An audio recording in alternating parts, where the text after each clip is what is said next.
Hey everyone, this is acyuta-bhava from Nightlight Astrology. Today we are going to take a look at the upcoming conjunction between Mars and Jupiter in Aries. We have already taken a look at this through horoscopes this week. And then yesterday we started unpacking this a little deeper meditation on the Jupiter-Mars conjunction in Aries. Today we're going to do a little bit more expansive list of top 10 themes to watch for. I have been getting more DMs and messages and questions and requests to unpack this transit from the standpoint of some of the current events happening in the world right now, especially a number of shootings that have happened recently in the United States. So I am not the type to be like a astrological ambulance chaser. And you guys know me, I tend to be, as a yogi, I'm not primarily politically driven in the way I live my life or look at things. I'm not willfully ignorant either. But this channel is usually not the place where you're going to hear me offer a ton of like commentary on social, events happening in the collective, or like politically charged astrology or whatever. So I'll try to offer some thoughts today, but while also steering clear of being divisive or sensationalizing anything. So I hope that it's helpful for everyone who's been asking me to comment. Before we get into this list, which will hopefully help all of you to also personally prepare for what is a very powerful and intense conjunction, and this will give you some useful things to watch for. So that's a part of our agenda today. But before we get into it, don't forget to like and subscribe, share your comments in the comments section. It helps the channel to grow. You can find daily the transcripts of my daily talks on my website, nightlightastrology.com, where you can also learn more about my upcoming class, Ancient Astrology for the Modern Mystic, which begins on June 12th. Visit the website, nightlightastrology.com, to learn more about it. Click on the courses page. You'll go down to the first year course. Of course, if you are interested in year 2 or horary classes, those also begin June 11th and 12th. You can check those out on the courses drop-down menu as well. For horary, you need a background in ancient or traditional astrology to join already.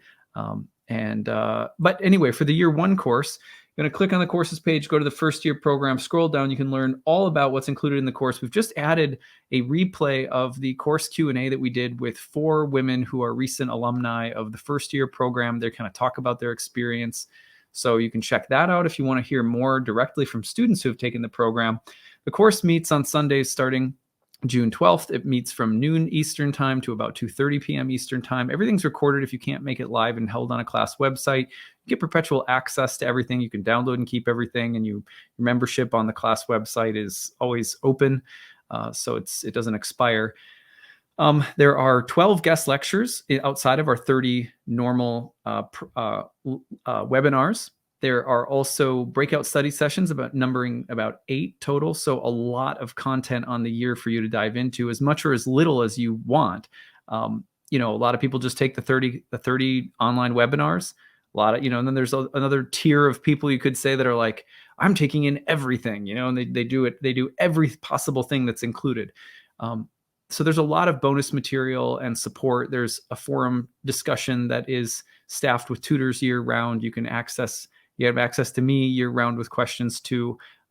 So it's a great program. If you have any questions about it, feel free to email us, info@nightlightastrology.com.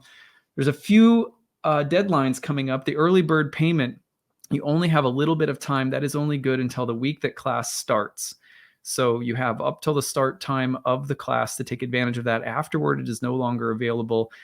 It saves you $500 off. The payment plan is there too if you prefer to stretch out the tuition over 12 months.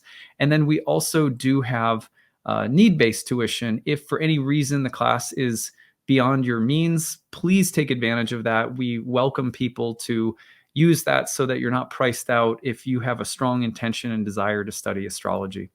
Any questions, again, feel free to email us, info@nightlightastrology.com. All right, well, let's take a look at the real-time clock and remind ourselves of this transit. Mars is conjunct Jupiter in the sign of Aries on May 29th. We have already been experiencing this for a while now. Why is that? because as Mars was culminating in those intense late degrees of Pisces, it was in Jupiter's sign, while Jupiter in Aries was in Mars's sign. It means the two planets were in something called a mutual reception. This was present, for example, as we saw other, mass shootings here in the United States, in Buffalo, and I believe there was one in California as well. I don't know. There's so many of them this day. Honestly, it's hard to not feel really disgusted or numb in alternation. That's just me. I try not to stay numb, but sometimes it's like, my God, there's one. It seems like there's one in the news every day. And so many of them are fueled by mental illness, hatred, racism, and sickness, a culture that, as a pacifist, as a yogi, even in my Christian upbringing, the more we can, this is just my personal opinion because people have been asking for it. And so I'll give it to you just because so many people have asked, and that's the only time I usually give something of a more personal political opinion. But in my opinion, the more we can do to create a culture of peace and less violence, the better. To me, that includes how we think about the presence of weapons in our society. And I don't have the answer to what the best thing to do is, but I think I am not alone in feeling like something needs to be done to change the culture of gun violence in our country. I feel very passionate about that personally and in my private life. I grew up in a family with lots of people who hunted, deer hunters and so forth. And, I am a pacifist to the point where I don't even like that so much personally, but I understand it and I respect it and have been hunting myself as a young man. So, and fishing and things like that. So it's like, I understand there's a certain culture. I grew up with people who are very respectful of having, going hunting and things like that. But it reaches a point to me where it's like, no, gun violence is like an epidemic. And as a yogi, that's something that I personally hope will change in my lifetime. And sometimes I feel, hopeless and helpless about it. So at any rate, that's my feeling about it, is that this is one of those moments. It feels like a potential boiling point. If you go back to watching the video that I did on Jupiter's entrance into Aries, previewing Jupiter into Aries, I talked in that video about the fact that the last time that Jupiter was in Aries, you had the mental health decompensation and beginning of the plotting of the Sandy Hook shootings from the young man who had been rejected from military service and blah, blah, blah. And that was under Jupiter in Aries. Columbine back in 1999 was under Jupiter in Aries. And I talked a lot about the way that questions about gun violence and laws about gun violence and things like that came into the public sphere and were hotly contested and debated, and that it would not be surprising to see something like that happen again. I mean, I made that video a month or 2 months ago or something. I hate being right about something like that, or I hate that the astrology comes around and we're seeing the same old thing. Sometimes it just feels like you're caught up in a cycle. And I don't think it bodes particularly well for us, honestly. When you look at the way that karma works, the way that ancient astrologers, at least in the Indian tradition, tended to look at karma, it's like, when something keeps happening and you don't get the message, you start falling harder and the consequences become harder and darker. And it's kind of like, when are we going to hit rock bottom to come together and see that some change in culture and mood around violence and weapons is necessary? To me, that's a personal value, and if I don't want to, I'm not trying to create some divisiveness for people who may feel differently. That's just how I feel. And I'm not surprised that as Jupiter comes into Aries, that there's, that topic is here again, as it was in previous Jupiter in Aries seasons. So, but okay, so I digress. Here's Jupiter and Mars in Aries. This is conjoining on Sunday, May 29th. This is happening. You could start definitely feeling it Friday through Sunday. It'll extend probably a couple days into next week as well, until about June 2nd or 3rd. It's really sort of in the air. So a very powerful conjunction between these two planets. And what can we say about this combination? What is it that we should be watching for, and how and why is it that some of the events that have been happening recently are signified by these planets? A couple of these are the 10 themes to watch for, and I'll try to within this sort of explain how some of the events are signified by this combination. I don't blame the planets. The planets are not what cause things to happen. People with choices cause things to happen, societally and personally. And the planets are like they're like the arms or the hands of a clock. They're just telling us what time it is and what season it is. They don't cause the season or the time to pass in the way that it does. They're just telling us what kinds of things are happening, what kind of season it is. So this is not at all to blame the planets for what amount to our own human unconscious issues. But here are some archetypal explanations for why this transit has been so intense, or why you may experience it intensely, and why we've seen some of the things that we have. When you have Jupiter in a Mars-ruled sign, and then Mars going into its own domicile and conjoining with Jupiter, or in the case of the past few weeks, being in mutual reception with Jupiter while culminating in the anaretic late degrees of Pisces, violence or conflict in and around schools or education is possible, because Jupiter is emblematic of schools and education, while Mars is emblematic of conflict and strife or hostility or violence. So that's where you get that combination, just again for everyone who's been asking. Number two, there's violence or conflict in and around religion. Jupiter, again, as a planet that represents not only schools and education, but religion and institutions of worship, or temples, religious orders, and things like that. So the potential for violence, conflict, schisms. Talked a little bit about, do I stand with something or do I stand apart from something? What do I believe in? What do I take a stand for? The kind of quality of Mars Jupiter as standing with something Jupiterian, or separating ourselves from something Jupiterian. This is also why you'll find violence or conflict in and around both religions and institutions of learning.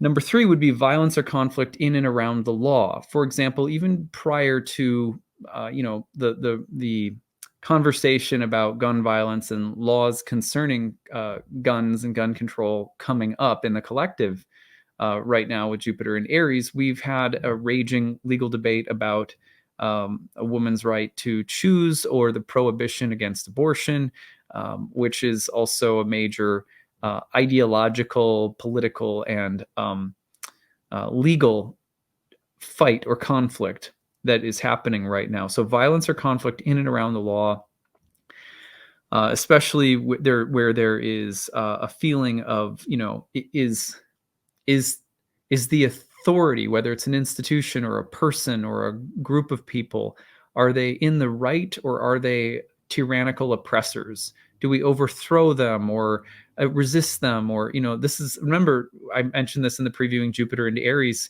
talk that I did some months ago. Remember that Jupiter was in Aries when the Arab Spring got started, which, triggered a major series of political revolutions across the Middle East, and was followed by Occupy Wall Street here in the United States. So the potential for there to be violence or conflict in and around the law and lawmakers, which can carry over to governmental, like disputes between governments or nations, and so on and so forth. Number four is leadership, challenges to leaders or groups of leadership, which is, dovetails with what I was just saying. The reason for this is that Jupiter is emblematic of authority figures, or institutions of some kind of authority, whether it's the courts or the legal system or the law enforcement, or an army, or a political party, or something like that. So leadership, challenges to leaders or leadership, conflicts between leadership or ideological groups or institutions. This is all part of Mars, Jupiter, and Aries, and even more broadly speaking, Jupiter and Aries overall.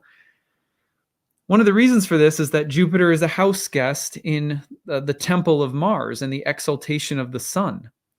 So you're getting questions about ideals, with Aries being a place where the sun is exalted, and the sun in its exaltation represents the highest, most noble aspiration or ideal or truth, usually something on behalf of which we are willing to die or fight for or defend or protect or take risks on behalf of or assert ourselves toward or in service of, because this is not only exaltation of Mars in Aries, but also the domicile of Mars, the god of war, and a planet associated with assertion and will.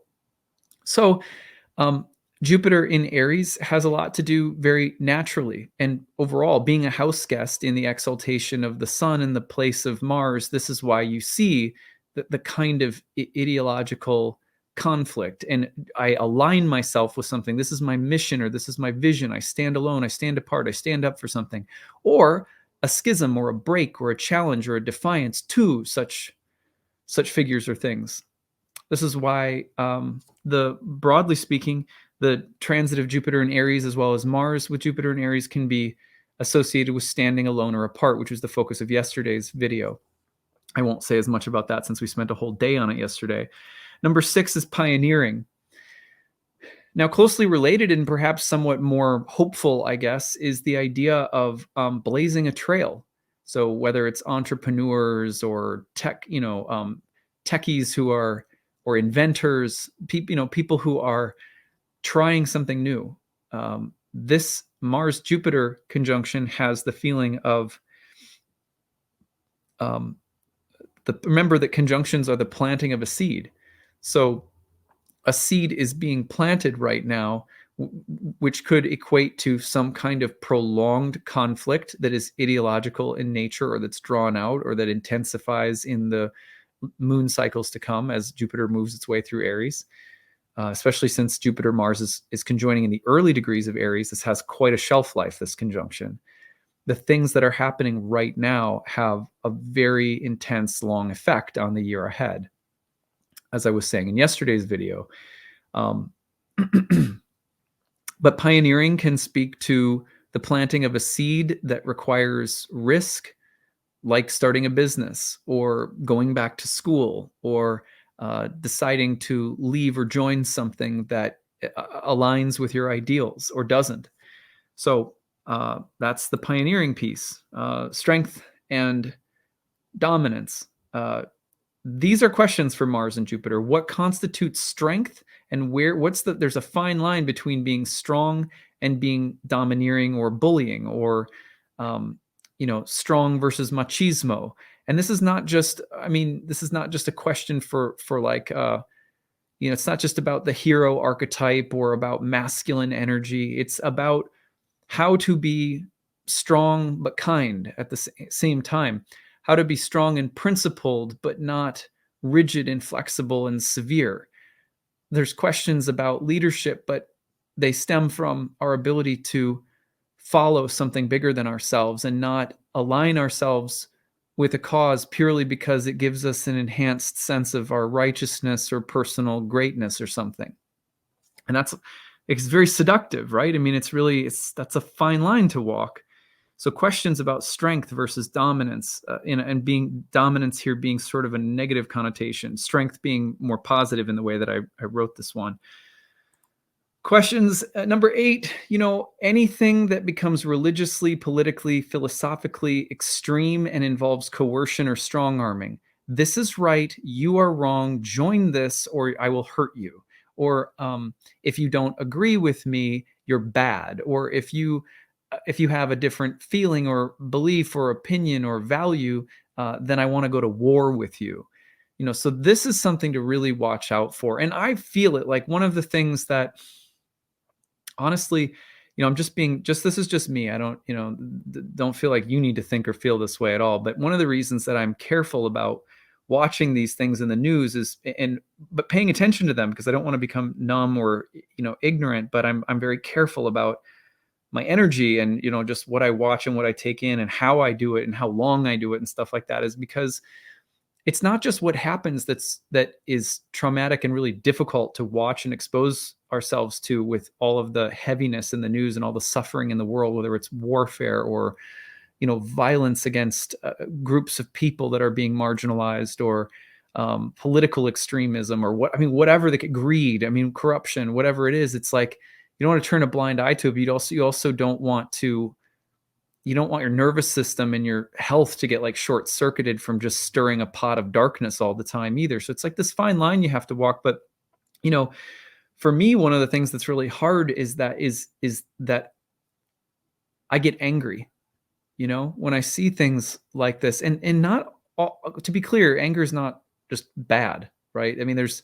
There is a kind of like, there's a boiling point that everyone reaches where action happens because you reach some kind of boiling point. And I get that. And honestly, I feel like privately, I often pray that if we need more boiling point moments to things just boil over so that, something changes, that our culture would stand with the rest of the world in having far less of a problem with gun violence, for example, which to me as a, yogi pacifist is a value. That's just my own value. I don't want to coerce you to, feel the same way, but that's my value. And I think, well, it should happen like this, and I get so mad, and I am not the kind of person, and I'm just trying to be honest, that always has the ability to then turn the volume back down so that I don't unintentionally hurt with words or mood, for me, like my kids or my wife, or the next day, that I'm not like a cesspool, like that it's not like overflowing and going against everything that ultimately I believe the world needs and that I need. You know what I mean? And I have to be so careful about that. And man, I think a lot of people deal with that too. It's like, it's like you, and there's also a question with Jupiter and Aries. Always, there is always a question. Well, with Jupiter Mars combinations, and Jupiter and Aries, I believe, is like this as well. Any kind of Mars Jupiter combination, there's always a question about my sphere of concern versus my sphere of influence, which means, what am I concerned with? What, for whatever reason, what reaches into my sphere of moral or spiritual or social concern. And everyone's a little different. Everyone gets hit by things a little differently because we're all situated differently according to our karma.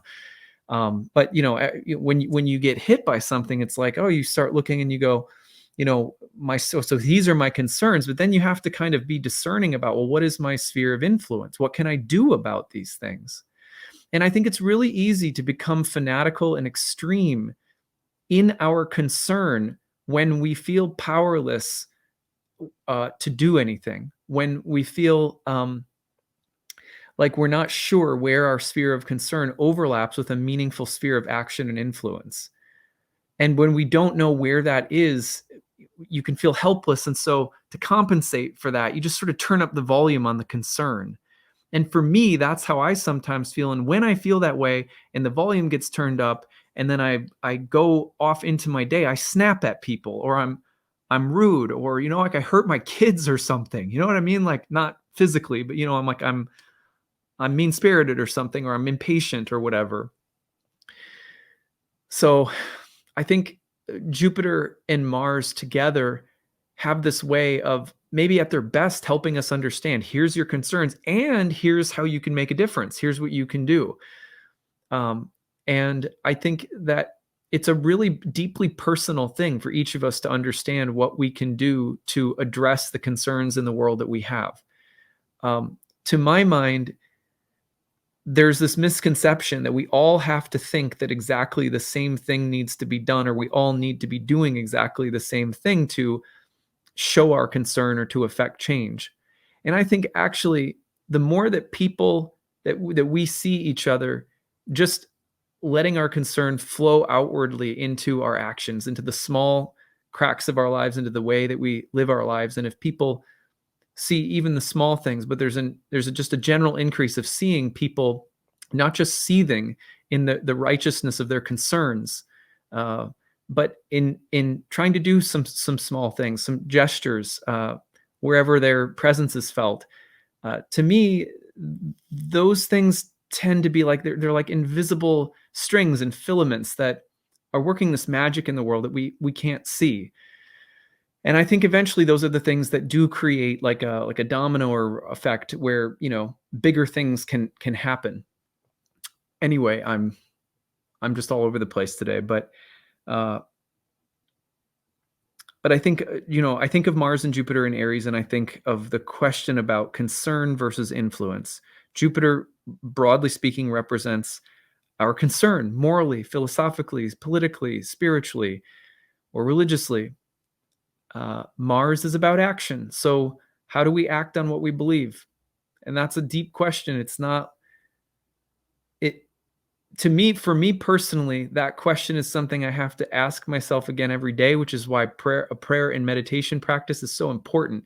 I don't like the whole here, let's have a moment of silence, or here my condolences or my thoughts and prayers are with this or that, or, it's like, I'm certainly not, I deeply believe in the power of prayer, compassion, thoughtfulness, good vibrations, because I do it every day. I mean, it's a huge part of my life. But to me, the the real action of like deeply sitting down, not just not just having a reaction to what's happening. I mean, to figure out what I can actually do and where my influence is best felt, in ways that are most supportive and effective within my actual sphere of influence. That's a humbling process, and it's usually smaller than most of us think that it is, but just as important. And you can't be discerning about that unless you get real quiet deliberately to let your soul give you the wisdom about where and how you can be effective. I don't know how you do it without, I don't know how anyone can learn how to use their will or their energy effectively without having spaces of flow or stillness or listening. That's where the wisdom comes from, in my humble opinion, in my experience personally. Okay, well, you can also feel, I mean, you can even feel it, just to be like meta for a second. You can feel it in this talk. You can feel, Mars, Jupiter. So I'm getting grabbed by it, like as I'm talking. And it's just really hard, isn't it?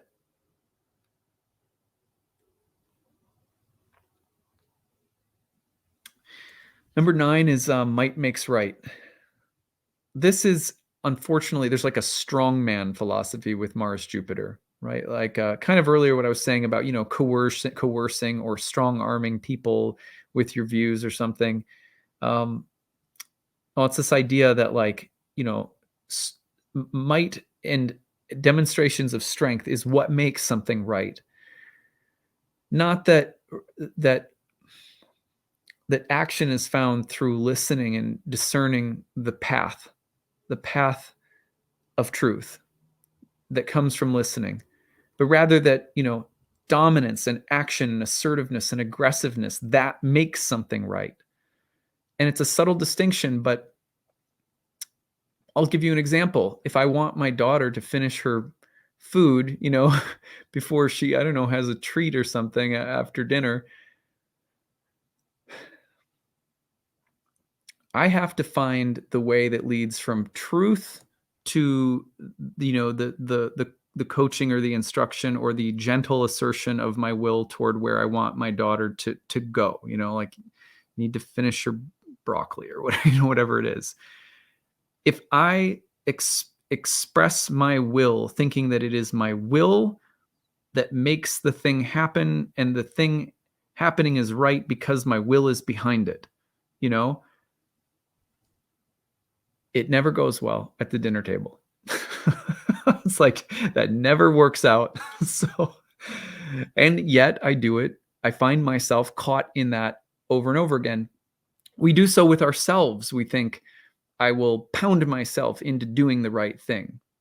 And it's actually only when we have found that right thing deep within the chamber of the heart, and there's this, yes, this is the right thing. The will then aligns gracefully and eloquently, and just seamless execution of the right thing. You can't put the cart before the horse. The will follows the right path. The right path isn't made by the will. At least that's the wisdom that certainly is a part of my daily life. And number 10, with this combination, planting seeds of future change or growth. This transit's most positive dimension, in my humble opinion, especially looking back on the last couple of Jupiter in Aries times in my life, were the seeds that were planted of future growth and change, the risks that were taken, the trails that were blazed, the ways in which I defined my values, staked myself on my values, learned to listen and really carefully discern what was right or true, and to take a risk to follow that truth. These are deep seeds that are getting planted around this time. My prayer is that those seeds come from the heart and not just from reactionary, impulsive, sort of domineering, red hot headed stuff, Well, anyway, can't help it, guys. Sometimes, as careful as I am when I give these talks, it just feels like there are certain times where you reach these boiling points where you're grabbed by what you're talking about, even as you're talking about it. And it's just really hard not to be. So please forgive me if in transmitting this material the best I can today, you're feeling that if I'm pouring some kind of, intense Mars Jupiter into your space today, then I hope you will forgive me, and that it could still be reflectively valuable for you. Regardless, I hope you found something positive in all of this. Don't forget to like and subscribe, share your comments in the comments section. Transcripts of my daily talks can be found on my website, as always, if you want to check it out there. And you can also learn more about my new class, Ancient Astrology for the Modern Mystic, which starts on June 12th.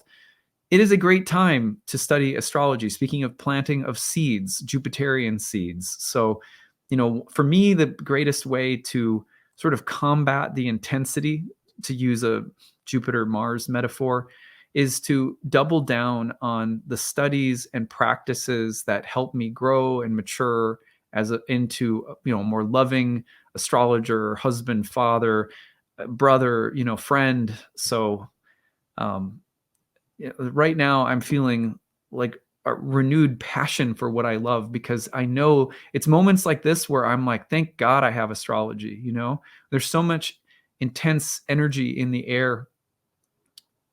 I think, well, at least I have that reflective relationship with the seasons of life, but like, at least we have that, and we have each other. We have people who value the same language, and even though we may have different opinions or reflect differently on things, ultimately, I think many of us are here for the same reason, which is that we seek to know and grow. We seek to love, and astrology, like so many other spiritual disciplines, is definitely like a knock and the door will be open kind of thing, in my experience. So I hope you're finding that in whatever's happening for you right now.